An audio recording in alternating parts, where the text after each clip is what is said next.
Good morning મિત્રો. આની પહેલાના લેક્ચરની અંદર આપણે વર્ણનના સિદ્ધાંતને બહુ વિસ્તૃત રીતે ડિટેલમાં ભણ્યા હતા અને મેં તમને એવું કીધું હતું કે જો પ્રશ્ન પૂછાય તો માત્ર ને માત્ર જે બ્લુ પોઈન્ટથી જે 4 પોઈન્ટ લખ્યા હતા, બ્લુ પેનથી જે 4 પોઈન્ટ લખ્યા હતા એ જ તમારે લખવાના છે. એક્ઝામમાં પૂછાય તો વધારાની એક્ઝામ્પલ અને સમજૂતી જે પણ હતું એ એક્સ્ટ્રા હતું, બરાબર છે, જાણવા માટે હતું.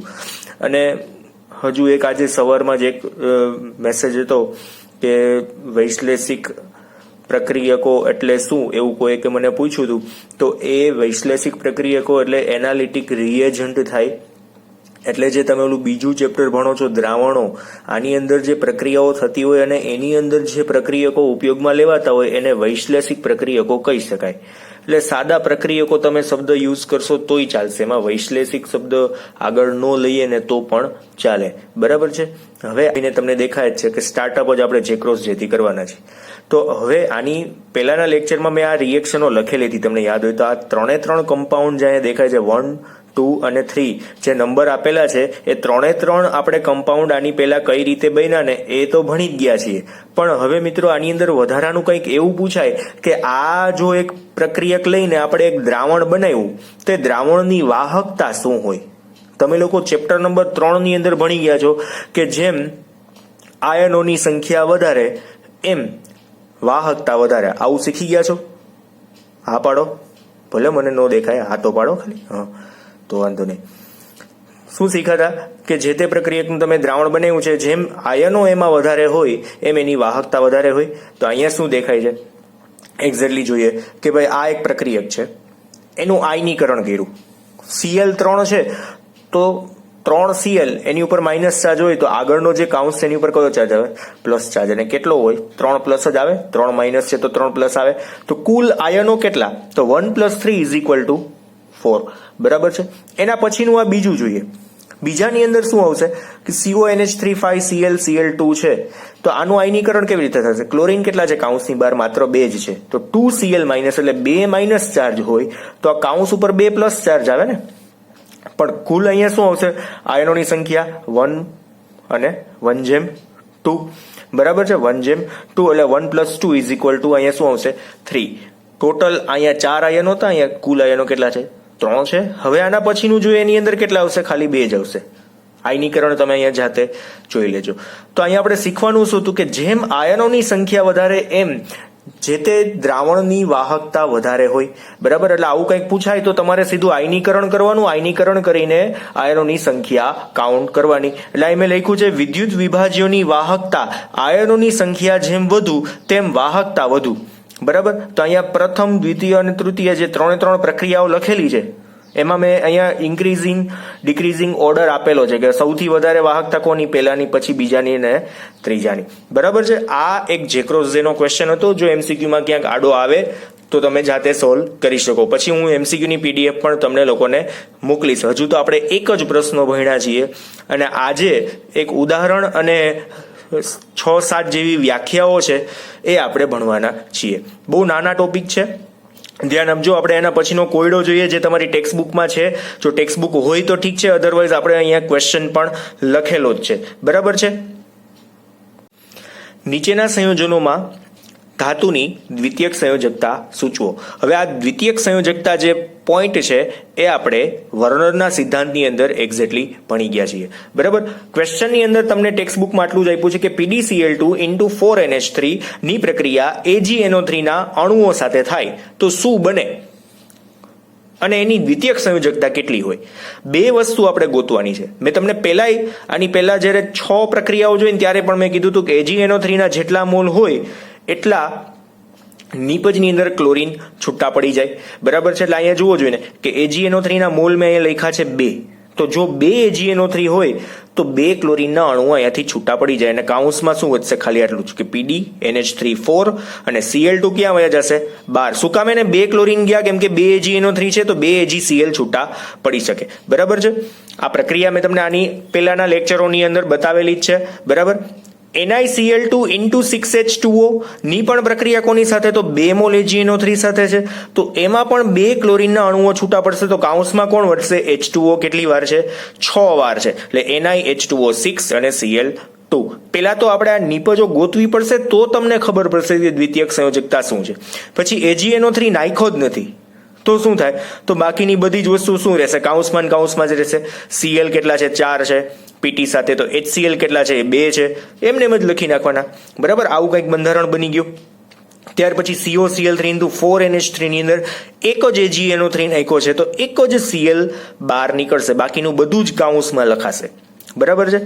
PtCl2 into 2NH3 0 મોલ છે. બધું જ કાઉન્સમાં, કાંઈ જ છૂટું નહીં પડે. બરાબર, જ્યાં 0 મોલ છે ને ત્યાં જો કાઉન્સની બહાર કાંઈ જ નથી. હવે આપણે ગોતવાનું શું છે? મેઇન ક્વેશ્ચન શું છે? દ્વિતીયક સંયોજકતા જણાવો. તો દ્વિતીયક સંયોજકતા તમને લોકોને ખ્યાલ છે, કાઉન્સની અંદર જે લિગેન્ડ છે એની સંખ્યા તમારે નક્કી કરવાની છે. તો NH3 અહીંયા કેટલા છે? 4 છે. તો અહીં દ્વિતીયક સંયોજકતા કેટલી થઈ જશે? સીધી 4. બરાબર છે. અહીંયા કાઉન્સની અંદર કેટલા છે? આ મેઇન જે કાઉન્સ છે એની અંદર H2O કેટલા છે? 6 છે. તો આની દ્વિતીયક સંયોજકતા કેટલી થશે? 6 થશે. પછી અહીંયા જો 2 જુદા જુદા લિગેન્ડ છે તો જુદા જુદા લિગેન્ડની કુલ સંખ્યાનો સરવાળો 4 અને 2 તો શું થશે? અહીંયા પણ 6 આવશે. સેમ એઝ અહીંયા NH3 અને Cl છે પણ એની સંખ્યા કેટલી? અહીંયા 4 અને 2 તો અહીંયા પણ શું આવશે? 6. બરાબર છે. અને લાસ્ટમાં ક્લોરીન કેટલા છે? 2 છે. NH3 પણ કેટલા છે? 2 છે. બરાબર, અહીંયા 3 દુ 6 નો કરી નાખતા, આ થોડું ખોટું પડશે એટલે. તો 2 અને 2 શું થશે? 4. ખબર પડી ગઈ. અહીંયા દ્વિતીયક સંયોજકતા ગણવાની કે અને AgNO3 સાથે પ્રક્રિયા કરવાનું કે તો બંધારણ પહેલા આવા બનાવવા પડશે જે ટેક્સ્ટ બુકમાં વ્યવસ્થિત સોલ્યુશન કરેલું નથી. એટલે તમારે આ લખવાનું છે ને આના ઉપરથી તમે ડિસાઇડ કરી શકશો કે કાઉન્સની અંદર લિગેન્ડની સંખ્યા કેટલી છે જે મેં લખેલી છે. બરાબર, કુલ લિગેન્ડની સંખ્યા તમારે લખતી જવાની. એની શું થઈ જશે? દ્વિતીયક સંયોજકતા. અને દ્વિતીયક સંયોજકતા શું છે એ ન ખબર હોય તો શું રિફર કરશો? આગળનું વર્નરનો સિદ્ધાંત, એનો 3જો મુદ્દો. બરાબર, જોઈએ આગળ. હવે જોઈએ સવર્ગ સંયોજનોને લગતા કેટલાક અગત્યના પર્યાયોની વ્યાખ્યાઓ. આ વ્યાખ્યાઓ આપણે પાકી કરવાની નથી, પરંતુ સવર્ગ સંયોજનો કેવા હોય છે એના દરેક નાના નાના તબક્કાઓની અહીંયા સમજૂતી આપેલી છે જેની આપણે માહિતીઓને યાદ રાખવાની છે. કોઈ એઝ એ ક્વેશ્ચન પૂછાતી નથી. જે પૂછાતી હશે એ હું તમને કહેતો જઈશ. બરાબર છે. એટલે સૌથી પહેલા જોઈએ સવર્ગ સ્પીસીઝ કોને કહેવાય. સવર્ગ સ્પીસીઝ એટલે સવર્ગ રચના આખી કોને કહેવાય. તો અહીંયા મધ્યસ્થ ધાતુ પરમાણુ કોણ? મધ્યસ્થ ધાતુ પરમાણુ કોણ હોય? કોબાલ્ટ છે, અહીંયા નિકલ છે, અહીંયા Fe છે, પીટી છે, આવા CO છે. આવા કેટલાક સંયોજનો જુદા જુદા. પછી કાઉન્સની બહાર અહીંયા ઋણ આયન હોય, આ બાજુ ધન આયન હોય, એવા કોઈ પણ સંયોજનો બધાને સવર્ગ સ્પીસીઝ કહેવાય છે. પણ વ્યાખ્યા શું છે? તો મધ્યસ્થ ધાતુ પરમાણુ કે આયન એટલે કોણ? કે આ જે ધાતુઓ છે એ જે નિશ્ચિત સંખ્યાના આયનો કે પરમાણુ સાથે જોડાયેલા હોય છે. એટલે કે કોની સાથે? આ જો કોબાલ્ટ છે NH3 ક્લોરીન સાથે જોડાયેલો છે, અહીંયા પણ NH3 ક્લોરીન છે, અહીંયા કાર્બોનિલ છે, અહીંયા સાયનાઇડ છે. જુદા જુદા આવા પરમાણુ સાથે જોડાયેલો હોય છે અને એનાથી જે સ્પીસીઝ એટલે કે રચના બને છે એને આપણે શું કહી શકીએ? સવર્ગ સ્પીસીઝ. સવર્ગ સંયોજનો માટે આપણે આગળ જોઈ ગયા હતા કે ધાતુ પરમાણુ કયા હોવા જોઈએ? ડી વિભાગના જ હોવા જોઈએ, ગમે તે હોવા જોઈએ નહીં, એટલે ચાલે પણ નહીં. બરાબર છે. ત્યાર પછી જોઈએ બીજો પોઈન્ટ, મધ્યસ્થ પરમાણુ અથવા તો આયન. સવર્ગ સ્પીસીઝમાં આવેલા પરમાણુ કે આયન કે જેની આસપાસ નિશ્ચિત સંખ્યામાં આયન કે સમૂહ ચોક્કસ ભૌમિતીય ગોઠવણમાં જોડાયેલા હોય છે કાં તો બંધિત હોય છે, તે પરમાણુઓને આપણે શું કહી શકીએ? મધ્યસ્થ પરમાણુ કે આયન. એટલે મેં ચોક્કસ અહીંયા વાત કરી દીધી, જે મેં હમણાં જ અંડરલાઈન કરી. આ પીટી છે, Ni છે, CO છે, એ બધાને શું કહેવાય? મધ્યસ્થ પરમાણુ કે આયન. એટલે મધ્યસ્થ પરમાણુ કે આયન કે જેની સાથે આવા લિગેન્ડ જોડાયેલા હોય. સાદી વ્યાખ્યા એવી કરી શકીએ કે ભાઈ ધાતુ પરમાણુઓ કે જેની સાથે લિગેન્ડ જોડાયેલા હોય છે તેને આપણે મધ્યસ્થ પરમાણુ કહી શકીએ. આ ઓળખ માટેની વ્યાખ્યાઓ છે, કોઈ એઝ અ ક્વેશ્ચન પૂછાતી નથી. બરાબર છે. ત્રીજી વ્યાખ્યા જોઈએ હવે, સવર્ગાંક. તો સવર્ગાંક તમે લોકો સમજી ગયા છો. દ્વિતીયક સંયોજકતાને આપણે શું કહી શકીએ? સવર્ગાંક કે ધાતુ પરમાણુ સાથે જેટલા આવા સવર્ગ સહસંયોજક બંધો છે એને આપણે શું કહી શકીએ? એની સંખ્યાને આપણે શું કહી શકીએ? સવર્ગાંક કહી શકીએ. એટલે મેં વ્યાખ્યા લખી છે કે લિગેન્ડના દાતા પરમાણુની સંખ્યા જેની સાથે ધાતુ સીધી જોડાયેલી હોય છે. કાં તો બંધિત થયેલી હોય છે તેને આપણે શું કહેવાય? સવર્ગાંક. એટલે જોવો જોઈએ ને, PTCl6 છે તો PT સાથે કેટલા ક્લોરીન છે? 6 ક્લોરીન છે અને 6 બંધથી જોડાયેલા છે. તો આનો સવર્ગાંક કેટલો થાય? આનો સવર્ગાંક કીધો હોય તો ગોતવાનો સવર્ગાંક કેટલો થશે? 6 થશે. બરાબર. પછી અહીં લખ્યું છે FeC2O4 થ્રાઇસ 3- આવું કોઈક સંયોજન છે. તો C2O4 ને શું કહેવાય? ઓક્ઝેલેટો. મેં તમને ઓલું એક કોષ્ટક આપેલું હતું PDF ની અંદર કે જેમાં વીજભાર તમારે યાદ રાખવાના હતા. તો આ જે C2O4 ઓક્ઝેલેટો છે ને એને આ રીતના લખી શકાય: C ડબલ બોન્ડ O આ બાજુ C ડબલ બોન્ડ O અને O-. કુલ વીજભાર કેટલા છે? 2 છે. એટલે દ્વિતીય અને ઋણ લિગેન્ડ છે આ. બરાબર છે. તો દ્વિતીય અને ઋણ લિગેન્ડનું વર્ગીકરણ આપણે આના પછીના જે લેક્ચરની અંદર જોવાનું છે ડિટેલમાં. ખાલી લિગેન્ડનું વર્ગીકરણ જ જોશું એટલે તમને થોડુંક વધારે ક્લિયર થશે. પણ અત્યારે એક્ઝામ્પલ છે એટલા માટે ખાલી જોઈ લઈએ છીએ કે 2- ચાર્જ છે તો એક C2O4 છે ને એ 2 દાન કરી શકે ઇલેક્ટ્રોનને. કેટલા ઇલેક્ટ્રોન દાન કરી શકશે? 2 ઇલેક્ટ્રોનને. એટલે અહીંયા મેં બતાવેલું છે. જો આ જે C2O4 છે 2 કાર્બન અને 4 ઓક્સિજન, એમાં 2 ઓક્સિજન ઇલેક્ટ્રોનનું દાન કરે છે. તો જો આ 2 ઓક્સિજન ઇલેક્ટ્રોનનું દાન કરે છે અને બાકીના જે C ડબલ બોન્ડ O છે એ એઝ ઇટ ઇઝ છે. પણ આવા કેટલી વાર છે? 3 વખત છે. એટલે મેં અહીંયા 3 બંધારણ એવા બનાવેલા છે.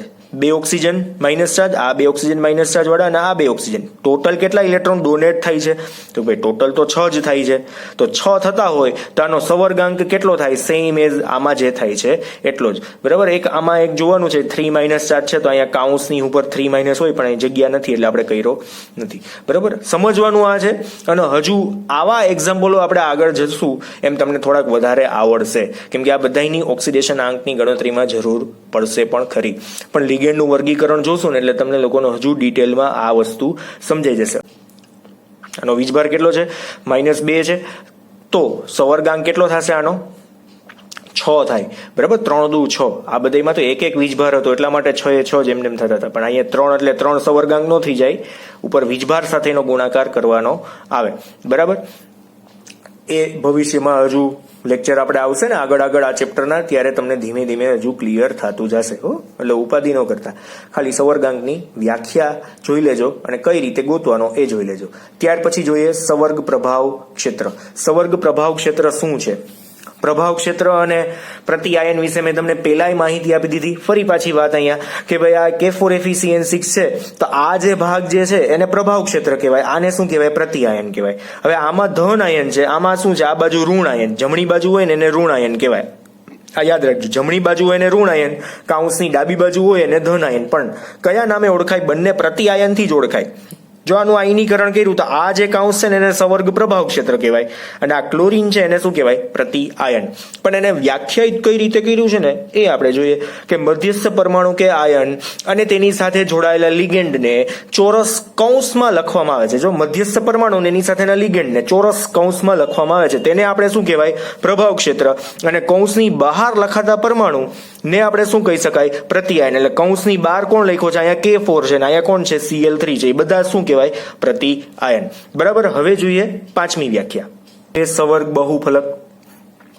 મધ્યસ્થ પરમાણુ કે આયન સાથે સીધા જ જોડાયેલા લિગેન્ડની અવકાશીય ગોઠવણીને આપણે શું કહી શકીએ? સવર્ગ બહુફલક. એટલે અવકાશીય ગોઠવણી કયા પ્રકારની હોય? મધ્યસ્થ પરમાણુને આપણે M કહીએ છીએ અને લિગેન્ડ એને બધાને આપણે L કહીએ છીએ. એટલે એમ લખ્યું છે L એટલે લિગેન્ડ અને M એટલે શું આવશે? મધ્યસ્થ પરમાણુ, મધ્યસ્થ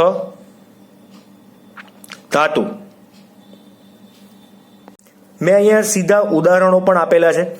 Ml6, Ml4 કઈ રીતે ગોઠવાયેલા હોય તો આ Ml6 છે અષ્ટફલકીય રીતે આ જ રીતે ગોઠવાય. Ml4 છે એ 2 જુદી રીતે ગોઠવાય, સમચતુષ્ફલકીય, સમચોરસ છે. પછી Ml5 છે, Ml5 પણ 2 જુદી રીતે ગોઠવાઈ શકે, ત્રિકોણીય, દ્વિપિરામિડલ અને સમચોરસ પિરામિડલ. બરાબર. આ બધા જ આકાર છે ને તમે ચોથા ચેપ્ટરની અંદર 11મા ધોરણની અંદર ભણી ગયા છો.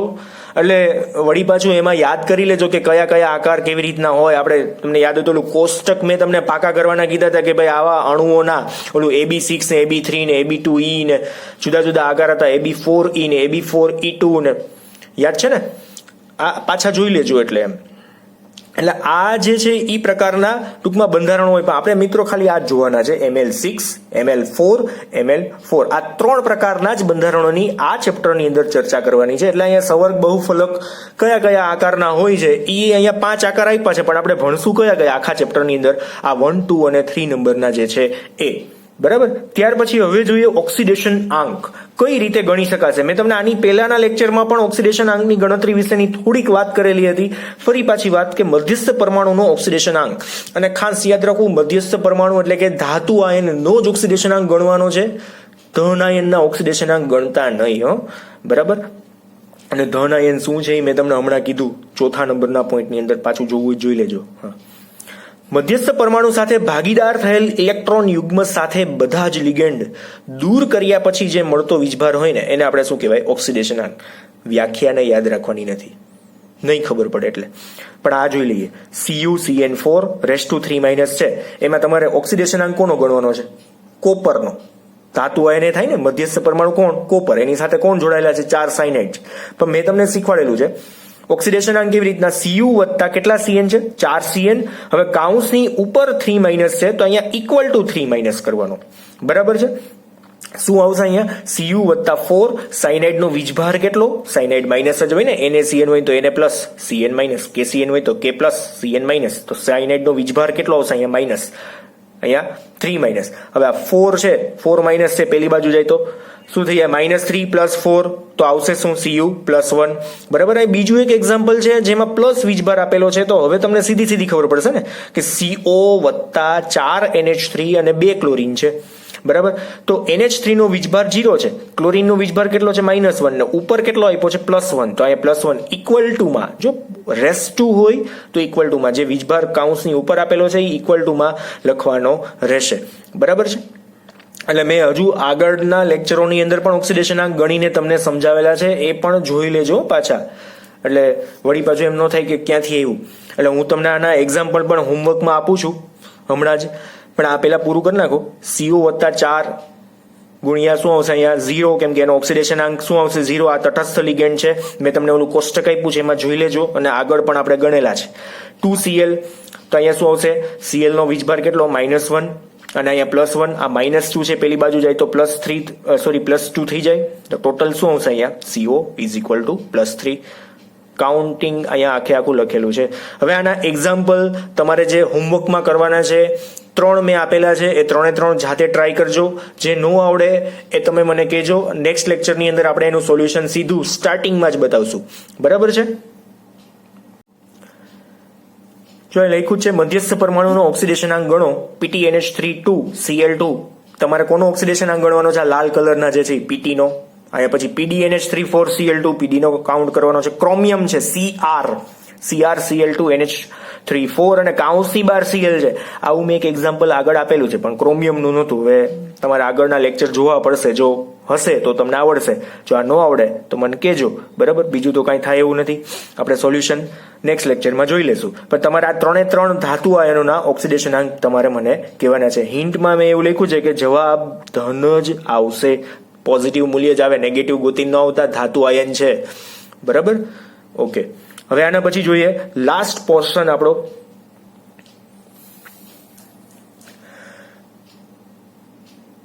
હવે આના પછી જોઈએ આપણે લાસ્ટ ક્વેશ્ચન, હોમોલિપ્ટિક અને હિટ્રોલિપ્ટિક સંકીર્ણ સંયોજનો. હોમોલિપ્ટિક અને હિટ્રોલિપ્ટિક સંકીર્ણ 2 માર્કનો પ્રશ્ન છે, પૂછાઈ શકે એવો છે, એટલે યાદ રાખજો. અધરવાઇઝ MCQ ની અંદર પણ ઓળખ માટે હોઈ શકે, નીચેનામાંથી કયું હોમોલિપ્ટિક છે, નીચેનામાંથી કયું હિટ્રોલિપ્ટિક સંકીર્ણ છે. માત્ર નાનકડી જેવી ડિફરન્સ છે આની અંદર. હોમોલિપ્ટિક સંકીર્ણ શું છે, તો ધાતુ એક જ પ્રકારના દાતા સમૂહ કે લિગેન્ડ સાથે જોડાયેલા હોય તો, કાં તો બંધિત હોય તો તેને આપણે શું કહેશું, હોમોલેપ્ટિક સંકીર્ણ. ઇટ મીન્સ કોબાલ્ટ સાથે NH3 જોડાયેલા છે, પણ ખાલી NH3 જોડાયેલા હોય, 6 NH3 છે, તો એને શું કહેવાય, હોમોલેપ્ટિક. ક્લોરીન જોડાયેલા છે, પણ બધા જ ક્લોરીન જ છે, એના સિવાય બીજો કોઈ જ લિગેન્ડ નથી, તો એને આપણે શું કહેશું, હોમોલેપ્ટિક. કેમ કે 4 ક્લોરીન જ છે, 4 પરમાણુ છે પણ 4 ક્લોરીન છે, 4 કાર્બોનિલ છે પણ 4 એ જ છે. એક જ જો દાતા સમૂહ હોય તો એને આપણે હોમોલેપ્ટિક કહેવાય. હિટ્રોલિપ્ટિકની અંદર શું આવશે કે ભાઈ સંકીર્ણ કે જેમાં ધાતુ એક કરતા વધારે પ્રકારના દાતા એટલે અહીંયા શબ્દ આવશે એક કરતા વધારે. ઓલામાં શું હતું? એક જ પ્રકારના. અહીંયા એક કરતા વધારે પ્રકારના દાતા સમૂહ કે લિગેન્ડ સાથે બંધિત હોય તો અહીંયા શું છે કે ભાઈ એક કોબાલ્ટ છે ને એ 4 NH3 સાથે પણ છે અને 2 ક્લોરીન સાથે પણ છે. અહીંયા NH3 2 ક્લોરીન સાથે પણ આવશે, સોરી પીટી છે એ 2 NH3 સાથે પણ છે અને 2 ક્લોરીન સાથે પણ છે. પછી અહીંયા ક્રોમિયમ છે ને એ ક્લોરીન સાથે છે, એક હાઇડ્રોક્સાઇડ OH સાથે પણ છે અને એક NH3 સાથે છે. એક કરતા વધારે આવી ગયા, એક કરતા વધારે લિગેન્ડ, તો એ શું આવશે? હેટ્રોલેપ્ટિક સંકીર્ણ. બરાબર છે, આ યાદ રાખવાનું છે. અહીંયા બેમાં ડિફરન્સ શું આવ્યો? ખાલી અહીંયા એક જ પ્રકારના હતા, અહીંયા શું છે? જુદા જુદા પ્રકારના 2 અથવા વધારે પણ હોઈ શકે, તો એ બધા હેટ્રોલેપ્ટિક. એક જ પ્રકારના હોય તો હોમોલેપ્ટિક. તો અહીંયા સુધી આજે રાખીએ. ઓલા ક્વેશ્ચનના તમે આન્સર આપજો. Thank you.